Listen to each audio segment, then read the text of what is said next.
Ba député belé à majorité. Bazo banga machine. Moi dans le bazar m'dave c'est. Au bébé ne boye na ngote. Ah il est wana nanga ina ngwana.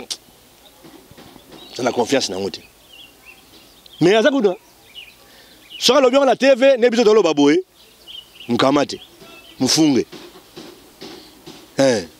Oui nani? Baye. Soka baye.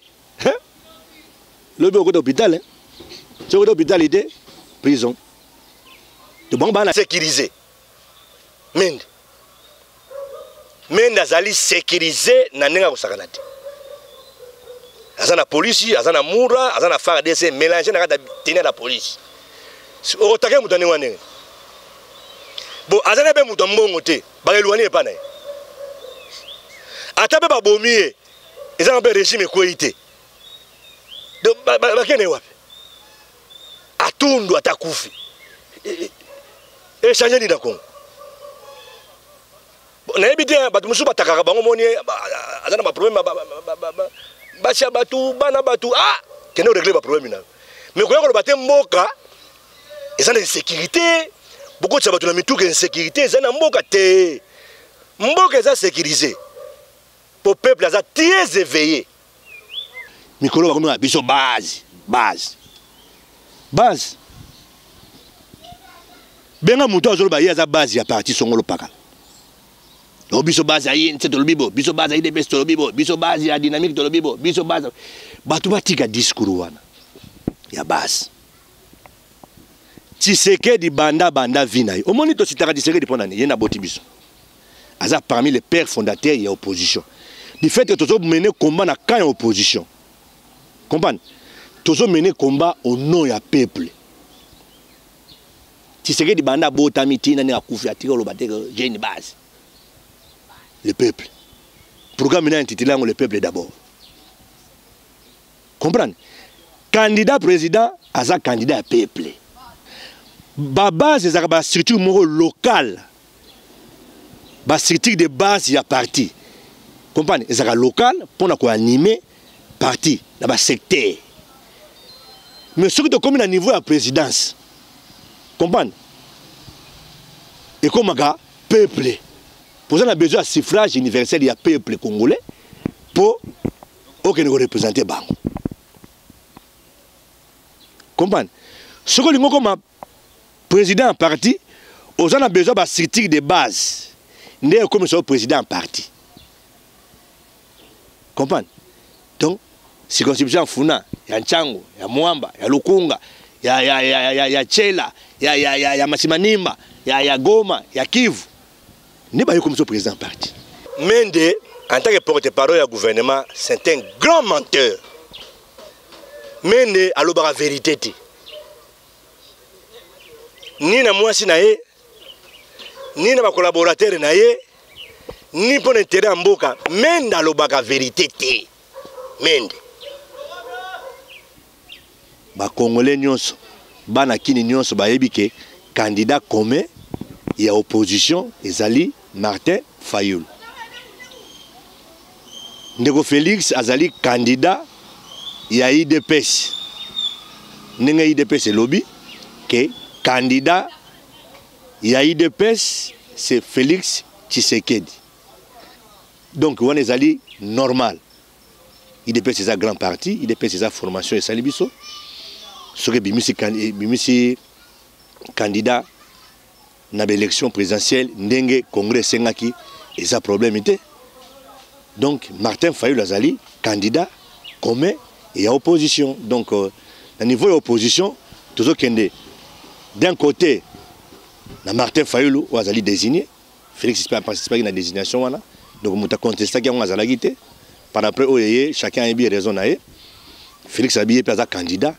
Donc c'est normal, donc challenge gens normal. Vision Plus TV, l'excellence et la rapidité. Bandeko Balandia, Vision Plus TV, Congo Web Télévision peut également. Bolanda Bisso chaque jour, toko sembolara ba question d'actualité, surtout dans le moment où tous en ya campagne électorale, toko sembolaka ndengeni makambo ekoleka sur terrain et bongo lelo to kuta sou na mona mboka l'élu du peuple mona élu Afuna, mona mboka honorable Kovo Ingila, mbote non des journalistes. Lélo d'abord début à campagne, d'abord question liboso allez au monde koyeba nengeni d'abord campagne électorale et bandit d'abord. Merci pour la question, c'est vrai que campagne senia sia fongola giango.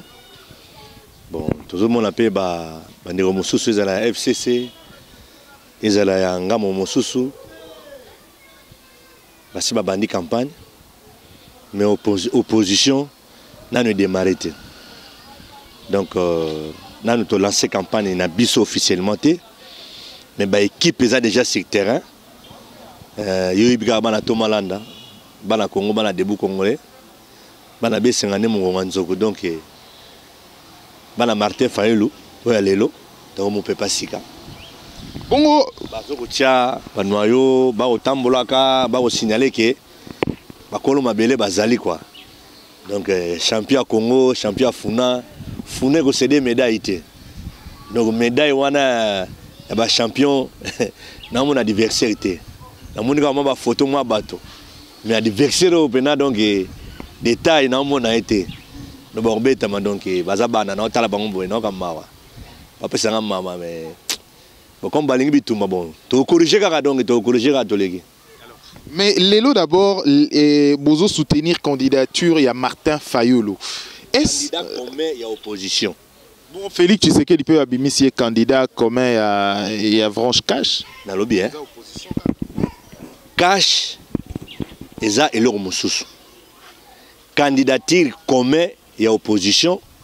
Donc, opposition est présentée Martin Fayulu.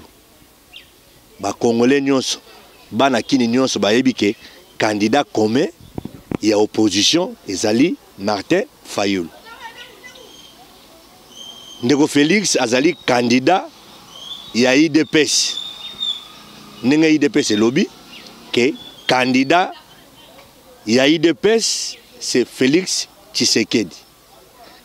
Donc on est allé normal. IDPS c'est un grand parti, IDPS c'est sa formation et salibiso. Ce que bimisi candidat na l'élection présidentielle ndenge congrès sengaki et ça problème était. Donc, Martin Fayulu Azali, candidat, commun, et il y a opposition. Donc, au niveau de l'opposition, toujours d'un côté, Martin Fayulu Azali désigné, Félix n'a pas participé à la désignation. Donc, on a contesté qu'il y a Azali. Par après, chacun a bien raison. Félix a bien été candidat. Donc, c'est normal. Donc, challenge les gens normal. Donc, challenge les gens normal. Donc, il y a des mais, Bana Kindi, Bana Congo. Avec Martin Fayulu, est-ce que vous espérez au moins bon candidat présidence au moins ce 23 décembre? Ndegonangai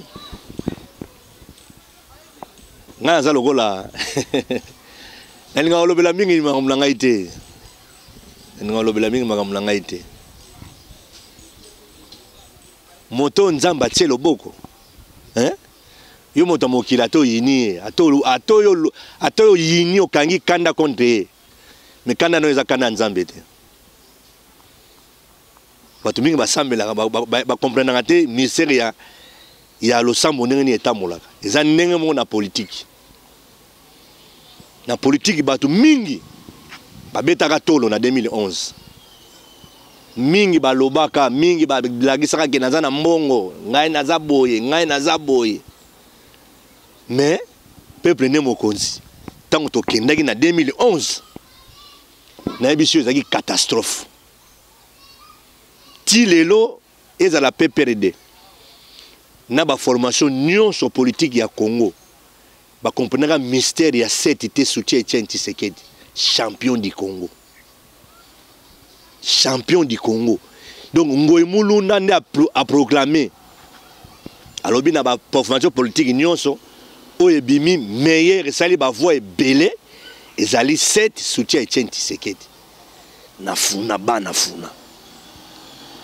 Mais c'est que avant publication, avant l'élection, nana ndimaki que c'était botamaki 2 mois avant l'élection et quoi qui remporté ba voix ndenge to salaki wana.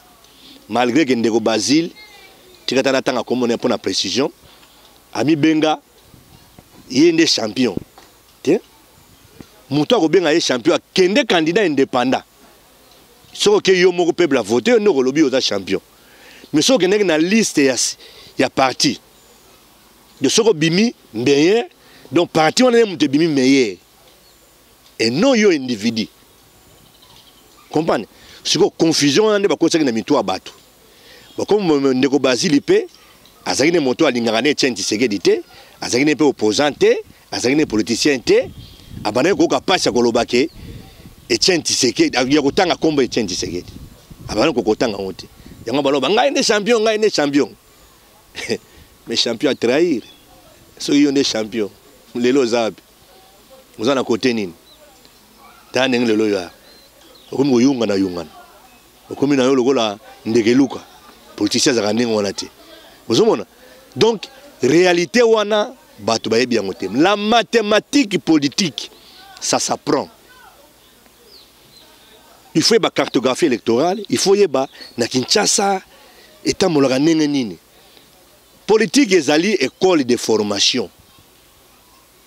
Sur aux membres na kata parti politique songolo, donc ezali école on s'inscrire na école pour zo mateya. Ndeko na ngai. Biso zo mon ngai zo mon ngai 21 ans de vie à côté de Etienne Tshisekedi. Son alai na la mugi natali la boussole politique.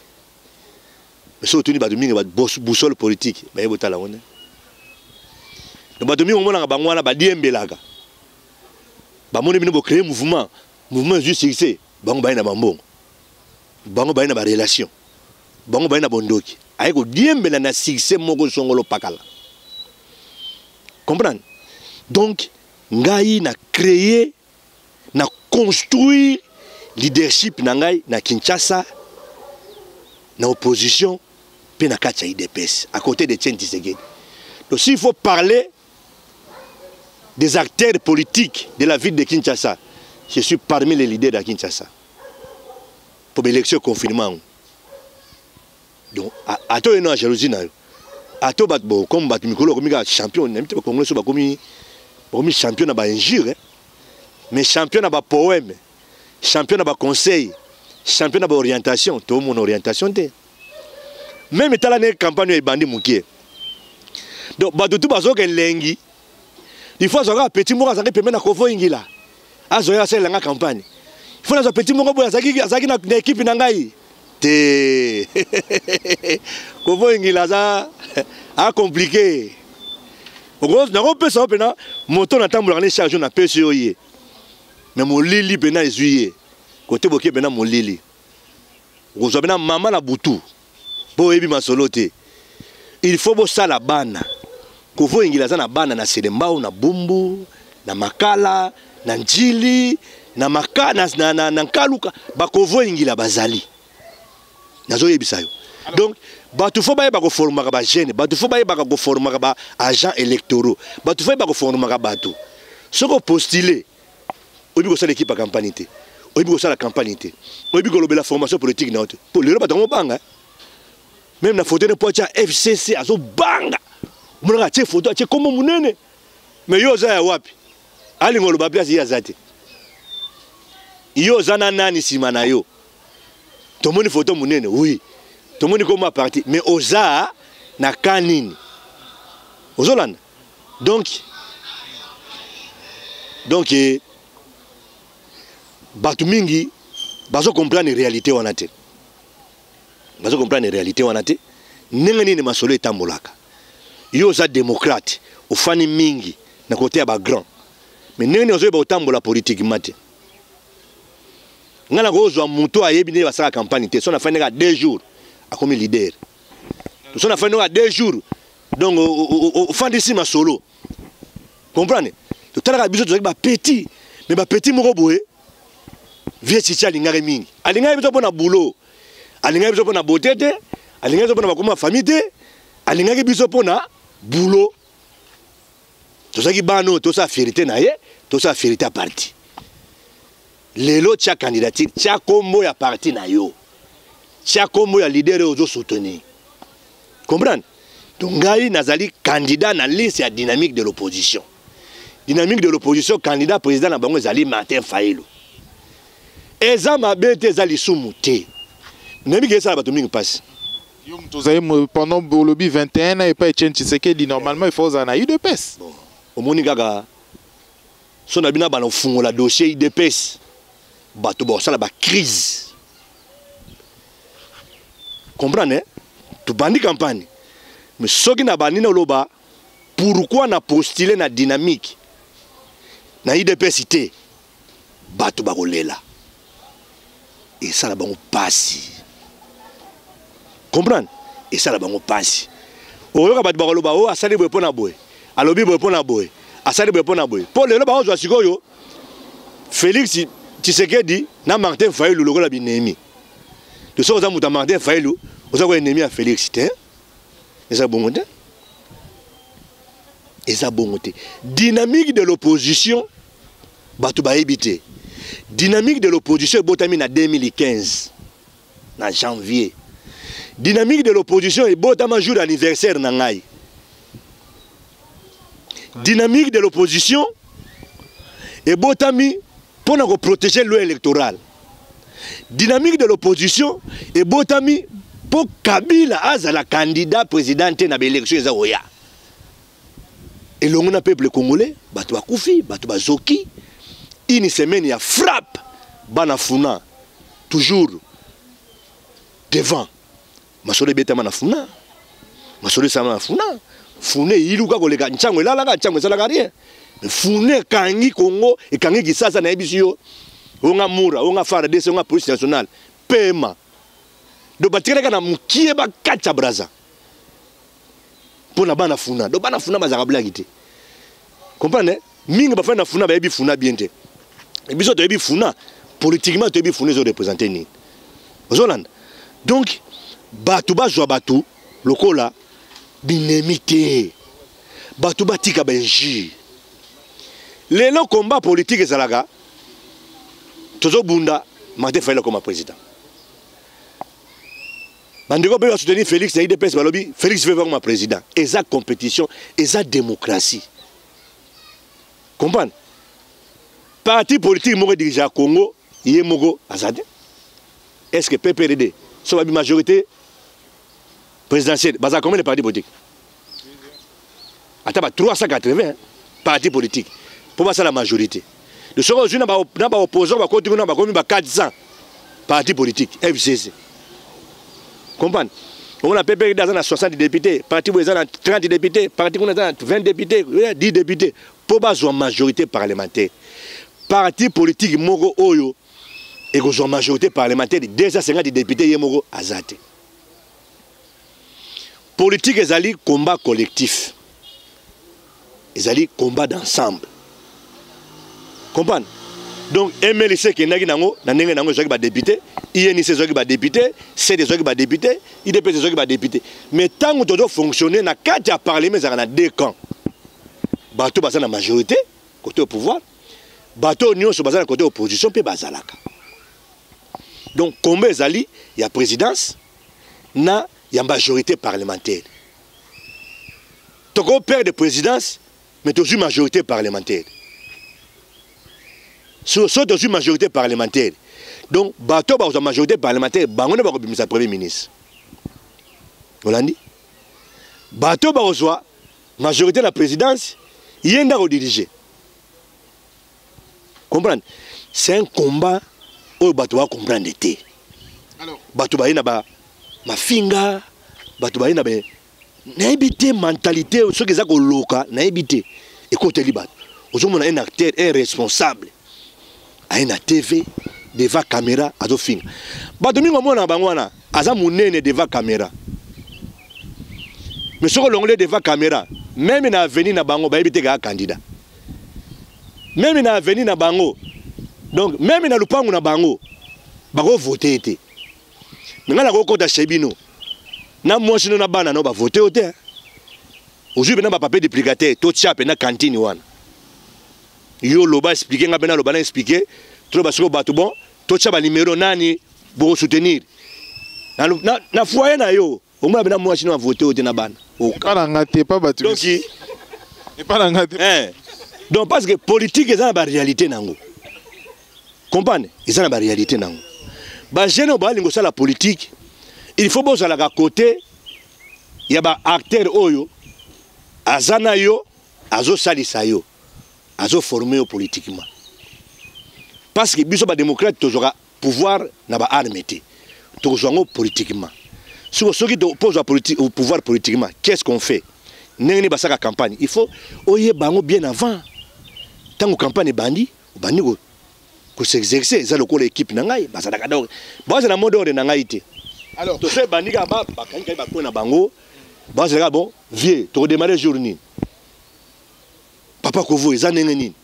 Ponga na zana ba koko, na zana ba papa, na zana bilenge, na ba kade tendance confondue. Comprenez? Donc tendance confondue. Alors, moi avenir Kangama. Question mon sous c'est 23 décembre Bozali Kobunda pour que Bokene na ba élection quand même. Pour le monde déjà pour lancer en campagne. Yo pona yo. Donc to tcheba candidature pour tout ça, besoin ça théâtre. Hein? Et c'est tout tourner dans ma film. Tout tourner dans ma film. Et ça ba élection. Comprenez? Ngoyimulunda to kanga munoko. Il va le voir en 2011, Pépère des champions. Fabien la Pépère des champions. Agora denen. Ngoyimulunda en 2011. Falo ballon Pépère des misi ba de belé, Pépère des bimi meilleur. Pona go lo bonde. Pas kutenga na bilombe. Bilombe ngo bazali. Agozana la difficulté. Comprendre? Il y a un faux résultat. Ah, donc obligé. Il y a un vrai résultat. Comprendre? Si vous avez sango, il faut aider la population dans l'information. Si vous avez un style, il y a des musiciens, des comédiens. C'est une question, au sang ou avec la machine à voter, pour qu'il y ait une élection. Loi électorale et lobby boy. Loi et lobby boy. Les lois, même ma politique, la j'ai à mam. N'importe qui a la politique, n'importe qui a l'analyse, n'importe qui a le oh, Mikolo va comme base. Benga muto azolo ba yaza base ya parti songolo paka. O biso base ayi nse to lobibo, biso base ayi de best to lobibo, biso base ya dynamique to lobibo, biso base. Batu batika discours wana. Ya base. Tshisekedi banda vina. Au moins to sitaka Tshisekedi pona ni yena boti biso. Aza parmi les pères fondateurs de l'opposition. Du fait que tous ont mené combat dans quand opposition. Comprenez? Tous ont mené combat au nom du peuple. Si c'est que des bandes à botamiti, n'a pas koufi attirer le bâtiment, j'ai une base. Le peuple. Pourquoi maintenant intitulé le peuple d'abord? Comprenez? Candidat président, aza candidat peuple. Comprenez? Donc, les lots partis pour comme na tala lelo la pesa exemple nongene musikate pour batia Vital Kamerhe président ya INC candidat président ya INC tant que le congrès batemona congrès eza kwa conseil comprendre pour ignorance côté mingi na makambo ya nini politique tant que longo na science politique eza monde ya bato raisonnement bato raisonner pas ba misi débrouille pas ba misi phrase pas ba misi logo. Comprendre? Pour Kamerhe ba comme c'est président INC, tant que balobi congrès, c'est-à-dire ba Congo baye, ba Luba baye, Bangala baye, ba Swahili donc bikolo nyonso ya Congo parce que le parti politique est un parti à caractère national. Donc bikolo nyonso eye oka délégation équatorienne, délégation Kivu, Katanga baye ko représenter la circonscription wana sika bango bazalaka pour ba désigner au président. Ça c'est le peuple. C'est le peuple. Comprendre? ba base ezaka ba structure moko locale ba structure de base ya parti comprendre ezaka local pona ko animer parti na ba secteur mais ce que tu comme na niveau ya présidence comprendre et comme un peuple pour ça on a besoin de suffrage universel il y a peuple congolais pour aucun représenter bango comprendre ce que nous comme président en parti on a besoin de structure de base n'est comme ça président en parti comprendre donc circonscription funa ya Nchango ya Mwamba ya Lukunga ya Chela ya Masimanimba ya Goma ya Kivu ne ba comme ça président parti comprendre donc moi ba flou moi ba compréhension ils à ce niveau là comprendre donc ba tolobi base lobi boy te lukuta ils a yangote bon mais même besoin ba débat lokola wengete mais on met le lobby boy elle paraît lobby boy tona lobby boy te ezama kamomoko na politique via batu mon élection et comme ma batu l'élection oyo to kenga voter kengani mais tant ba ko publier ba résultat mingi ba okima bandako mboke kota ka mobulu vous comprenez donc mais c'est la B a proclamaka malumalu à côté de la char pour publier les résultats. Vous imaginez en 2006. Donc à côté de la char, il y a caméra, ils ont publié les résultats. Pour ayebi réaction nini et après programmation des résultats. Comprenez? Ngoyemulu n'a pas programmé les résultats. Gombe quadrillé. Bakara maya moto ba. Na biso ba char bima ba militaire ba bima. Pour appeler ça les résultats, à publier les résultats. Au président Nengwana. Tout ça voter, oui. Mais, Chadal a regardé Nengani. Chadal n'a gagné. Hein? Ça dit nini? Chadal a gagné quoi? De Polo Bayango, il faut venir au Lyotonda. De Mboko Katana. Comment en 2006, va rouler Bino 2011, va rouler Bino. Cette fois-ci, vous pensez. Va rouler Bissoté. Vous l'avez dit. En 2006, Jean-Pierre Bemba gagnaki. Après, pour parler, dans la communauté internationale, Jean-Pierre Bemba lobby, j'ai accepté l'inacceptable. Accepté Guinée. Masolo en Koukouti. Comprenez? Masolo en Koukou. Vieux Payaki a bétié. Attends, candidat va belé. Via Betaki. Et comme je peux publier que Via a gagné l'élection. Mindele baye, communauté internationale, va proclamer Kabila. Peuple a tombé qui dit, via le bé calme, pour un bébé, boutique ngaï, impérium et kimi, toujours récupérer impérium. Mindele va jouer car ma solo politique, diplomatie, bétamiana, va passer moi la mboka, mandat moussous. Vient comme ça, carte jaune, carte rouge. Comprenez? C'est un départ, il y a régime. Parce qu'il y a une volonté, il y a peuple. Via Daï. Je pour parler, peuple personne qui départ à Kabila. Kabila qui est dans Malembe, à Miche Pemeni. Pour ça, je suis candidat président de la République à la 3e round. Je suis Kabila candidat. Hein? Donc, régime est quoi Imbalamoko? Si je suis Kabila qui s'enrôler ici. Congo n'est pas la vide. Il y a la capacité de maîtriser et le connaître. Alors, c'est 23 pour qu'il y ait une élection sans ou avec la machine à voter? Il faut que nous disions.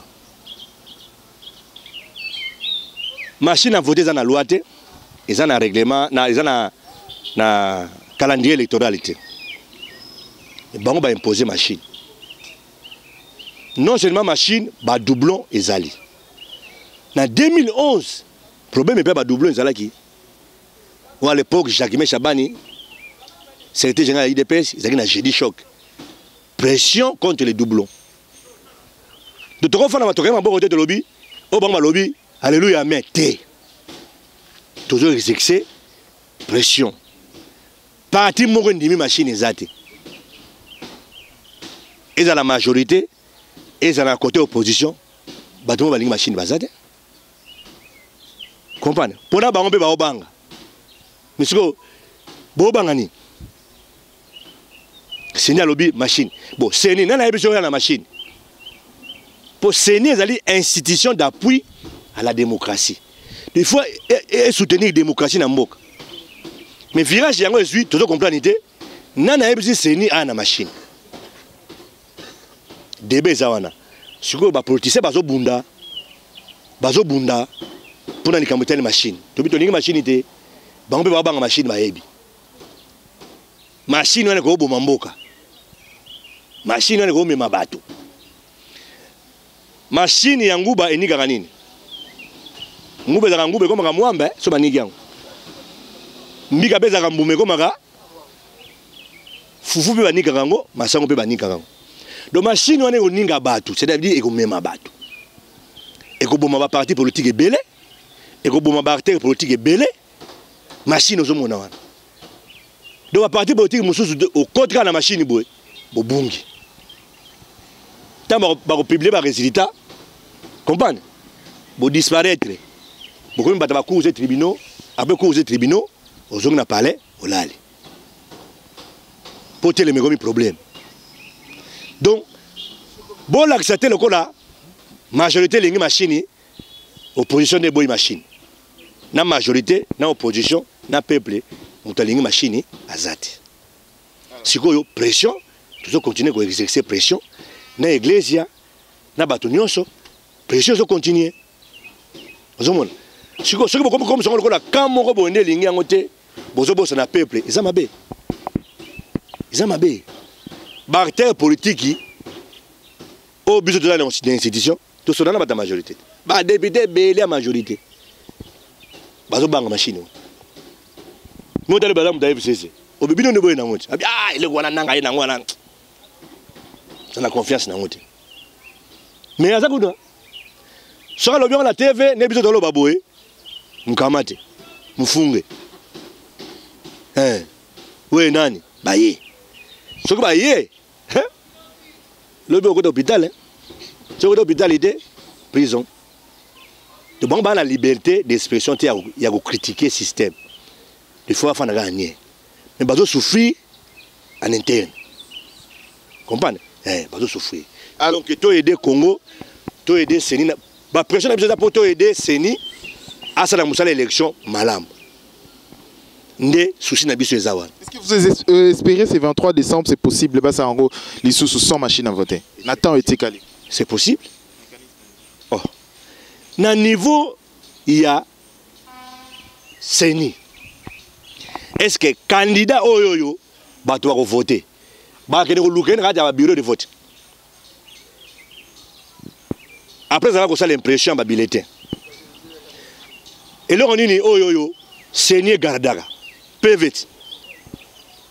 ne mtenya gardaka donc vote autour ça les mawana Seni gardaka nini PV sur le lobby peuple nyonso pour mutazangi kaye na ndako azati papier de liberté so peuple so papier de liberté comment kaka numéro de vote ya komi kaka président numéro 4 Martin Fayulu député national 239 Kovo Ingila député provincial numéro 000 soki yenga comprendre au komi na papier na yo le temps qu'on na irne ba cheka ba irne wana comprendre oyeka na kati otie na kati po ba bulletin wana après vote ba kontaka yango ba papier wana pe après vote ba mungo za papier ba komotala candidat président ba do noter ba témoin ba za na kati ba sisi ba signer ba PV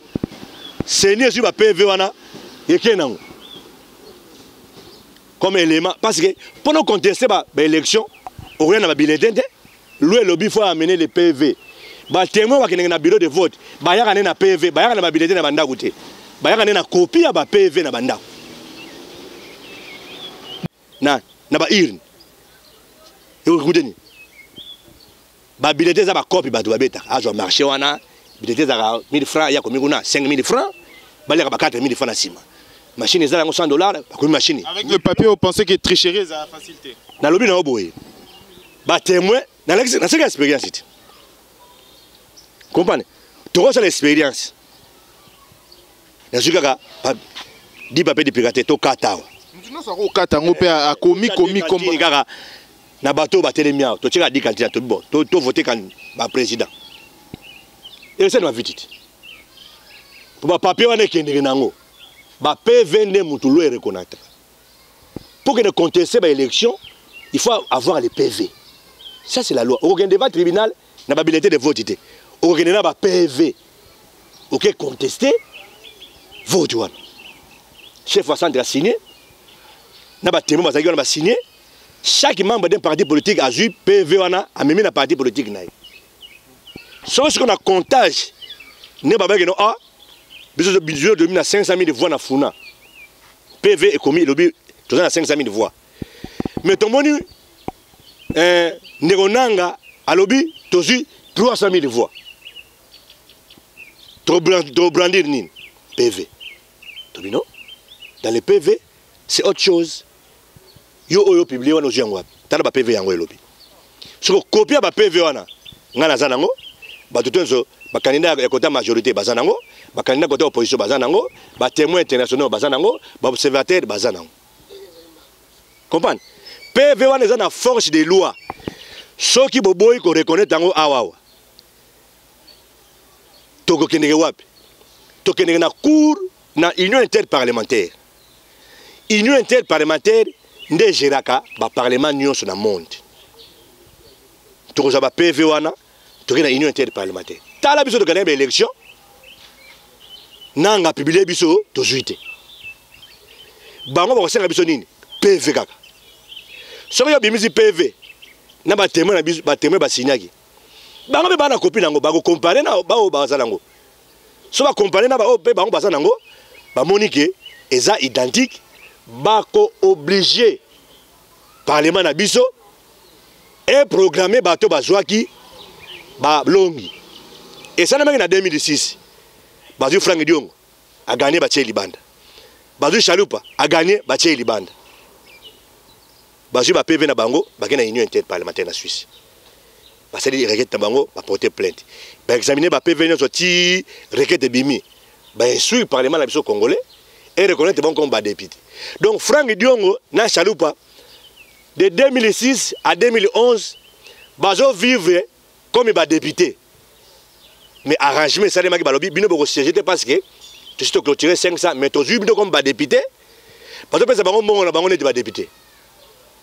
Bazo na immunité parlementaire ne ba député. Mais ba fana na banda kuna bango. Olani campagne za gratuité. Campagne est sécurisée na loi. Donc ce que loi la mission négligé ngo, mineur va négliger ngo té. Donc campagne est sacrée. Ba résultat campagne peut zalaka sacré. Ce que yo na ki congolais yo na ki tema mabe, oni mutu ba bima boete, mais biso ko zaka ba PV. To ke na ngo cour constitutionnelle là. So lo bi vérité té. To ke na union interparlementaire. Donc côté wana ne peuple fa yeba. Yango moni so na démarrer campagne na balondiaka mondongo moi ba citron pour na loba chaque jour. Comprendre? Chaque jour il faut expliquer peuple élection ezanini, campagne ezalinini, loi lobi nini, comment ko sécuriser ba voix na biso, comment ko sécuriser ba élection na biso. Pour côté on a peuple azo ko ignorer un peu makambo wana. Ba to comme ba polémique. Polémique ya boye ya gauche na droite, to lingi yango te. Olandi? Bato pe na comme na makambo, mutu ba tie photo aya longoli yango. Keba petit na ngai ndeko na ngai. Ninga balobi campagne bani boyo, ozo tambola na boloko. Kana na yo bomba yango na mukongo na yo. Bomba yango na libumu na yo. Po mikolo pe ba faciliter loi. Ba téléphone Android. Ils ont que longo la photo candidat songolo Android zo zo. Soki ba kena na la police. Nom du père. Nom de la mère. Village d'origine. Hein? Babani go tia na PV. OK, c'est lemba. Tout ça a besoin, comme on a, l'électeur a comme la Selemba. Donc, autant de photos moto l'ingaraté. Tika yango. Pour le monde yango, Selemba. Sans témoin, sans discussion. Alors, sans protection, attends aujourd'hui, sans avocat baillé. Ok, Selemba. Donc, bata mutema mabe, bomba mutema mabe na yo. Keno sale lango la chambre na yo. Au fingi kuno lobby, comprendre? Oh, omani mutu boyo, yo bani ko finga etali yo. Ce que bazui yo kolelate. Parce que ezali l'élection. Loi électorale et lobby bongo. To ba jeune il faut boye bango ke eza mutambu pona bato mutema mabe. Omoni mutu olingaka te, kota la faute na yo te. Poso ko tale ko pe okanda. So omoni mutu olingaka tala ye. Pour nga photo nga so tale so linga so atoza la kanda so tale ka photo nga. Ona esengo yeli yo. Attention là, autre chose à présent. Donc insécurité, parlons de l'insécurité. Photo à Kovo Ingila. Omona nzale sili. Insécurité, continue. Insécurité, on parle de l'insécurité, s'il vous plaît. Honorable Kovo Ingila, insécurité, tout le monde a qui récemment, ministre de la communication et médias, Lambert Mende, Albinda Kounaï Zalaki, Azaki, victime, il y a attaque Moko, Atundu, victime, il y a attaque.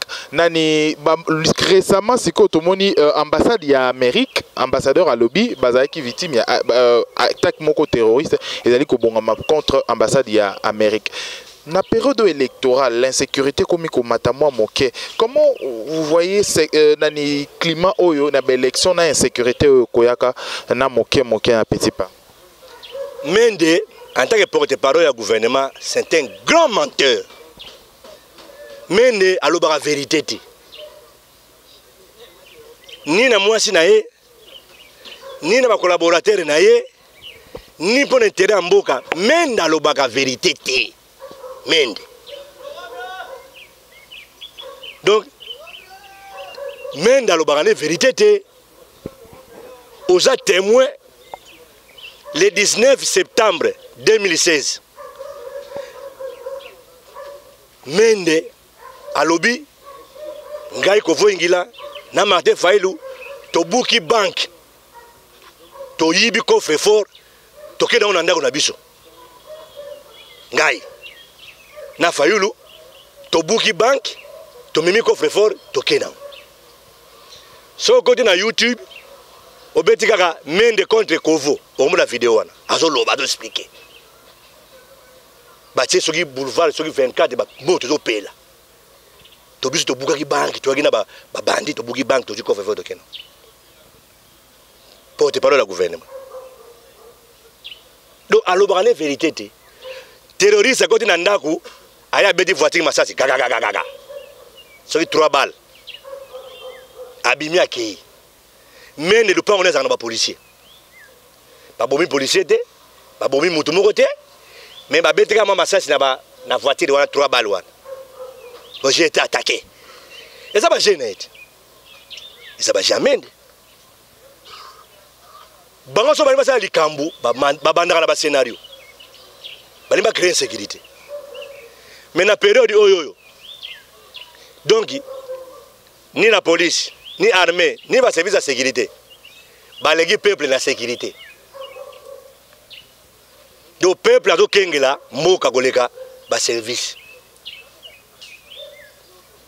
pour bandela otambula bena donc 6h à 6h obamona ka bato batambula na bandoki moye baloka ya te po bato babokolala soko bimi bakomona yo do période de campagne ezali peuple azuni mboka en charge to partout ozoleka bayebi ko bimaki na air boye okotaki na air boye ofandaki place boye peuple ayebi bisika ozalaki donc ba scénario wana yoyebi terroriste nani terroriste pas contre pas no bête masasi il faut yo zala il faut atteindre yo akoya obangisa yo te po kima te akoya bena na moment yo zali et puis on joue choc au fil de l'événement so de mona ta babal na nzoto na ebita na makolo akufa te comprendre atana loboko na lipeka atana hôpital ba alale to ba wana zaki ba bandi ba kotela ki mais oye munga zaki na été kaka voiture ba 3 balles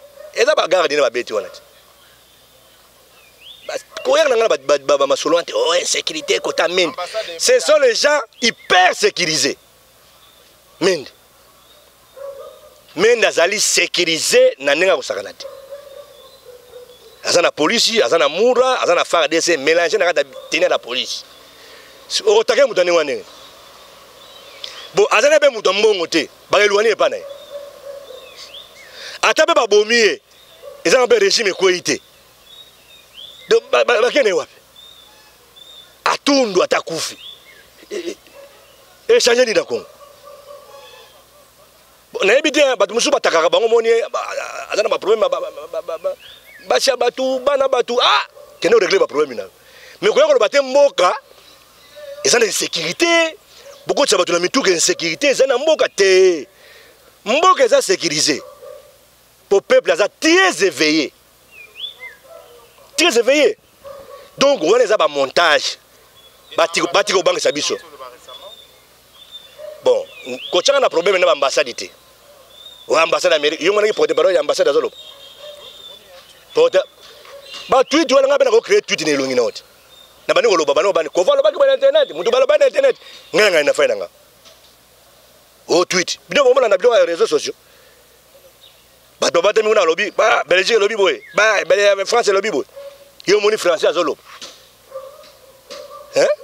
oza journaliste o tweet nini ce sont les réseaux sociaux o bako monter ngana ko monter la tie longa tel ne taliban ezosala bato taliban bazosala ba wana ba monter ba groupe lokuta bazosala ba service bata anet baza spécialiste ba et biloko wana ba créer ba réseaux sociaux ba créer ba groupe bataka ne bo raisonner mangami ozoloba ba dia position na yo bazo créer ba Facebook lokuta bazosala bato ebele basolola be na ba konji misusu na ba dirigeant na Facebook moni ka photo mo ba cha momi moko boye bele moi cité mubali yo solola na agent ne dokazo sona moi si agent mobali mo afana kata simo na sona yo kanzaki na sona fio kolanda biloko nanti eza biloko mo kolanda ngoti tokomi na suka entretien na biso merci na bato balendi biso sur Congo Web Télévision bozo mo mesano ya kosembola ba question d'actualité et surtout na période de processus électoral où tozana kati ya campagne électorale et lancement qui déjà